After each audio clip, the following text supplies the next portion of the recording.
Podcast Bites. What are some other myths about peptides? Oh, you're gonna like this one.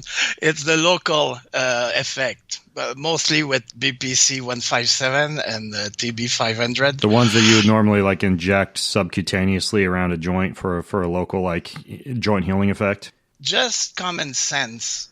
Even if you inject close to the injury, just imagine all the tissues in between the injection site and the injury, the fascias, the other tendons or ligaments. The peptide will not cross those tissues to go to the injury. The blood, the stream is going to snatch the peptide, and within a minute, it's going to bring it back to the injury site. Basically, when you have an injury, there are protein factors that are secreted locally, and those peptides they recognize those factors and they concentrate there. Yes, there is a local effect if you would inject within the injury. But again, you would need to be precise. Most often, you would need the ultrasound machine to be sure you go to the right place. So are you saying that if I have a knee injury, for example, and I wanted to use BPC 157 on a knee injury, that there'd really be no difference between injecting it near the knee versus, say, like injecting subcutaneously via the abs, or maybe using one of these like oral forms of BPC 157? You're saying that either way, it's going to wind up getting delivered systemically, wind its way into the knee eventually, but that the very, very best way to do it would be like a physician using digital imaging, like an ultrasound, to very, very precisely inject it into the area of inflammation? That's right. Okay. Interesting. And when you say eventually, just the time it takes for the blood to circulate, it's like a few minutes, and it went everywhere, basically. So it's very fast. Is that the same with all peptides? Pretty much any of them? If you inject like near the abdomen, for example, which is a popular place, they'll just wind up systemically going where they need to go? Yeah.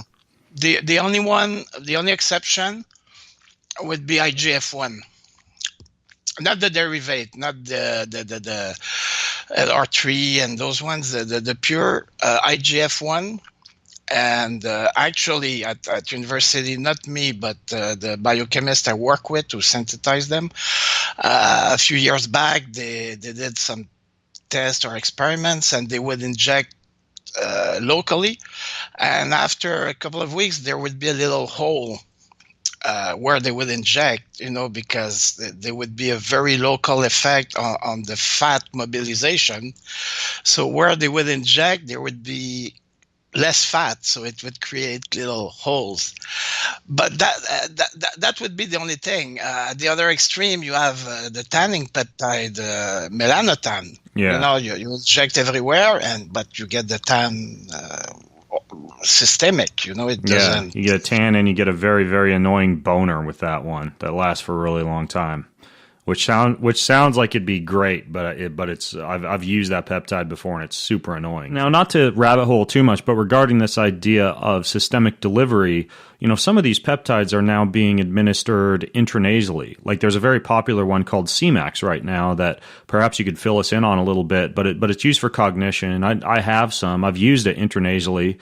I've also used injections of it, but from what I understand, intranasal delivery is far more targeted to neural tissue. So what about in a situation like that where we're talking about the delivery method being an injectable versus an intranasal versus, not to make this too complex, say like an oral? When you go intranasal, the absorption itself is not 100%. It's maybe 50%. That's the con of it.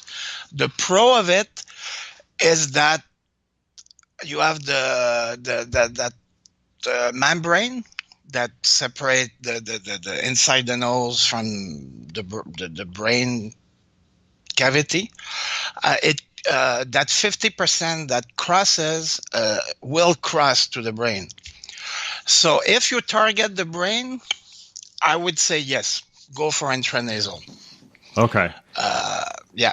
Gotcha. That would be a nice route, but always keep in mind you have to increase the dosages that you would if you would inject. Same thing as oral. For BPC is one of the few that is you can take orally, but you have at least to double the dosage to get this same effect as injected. Okay, gotcha. So if you're using intranasal or if you're using oral, you would need to dose with approximately roughly double the amount that you'd use if you were going to use an injectable, but you can get better delivery. Like if I were to use intranasal Cmax peptide for the nootropic or cognition enhancing effect, intranasal would be better. I just need to use more. Or if I were to use there's one popular oral BPC 157 called Dr. Seeds.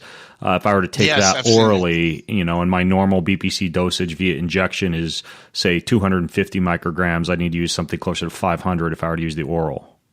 That's right. Okay, that makes sense. Avocado, motherfucker.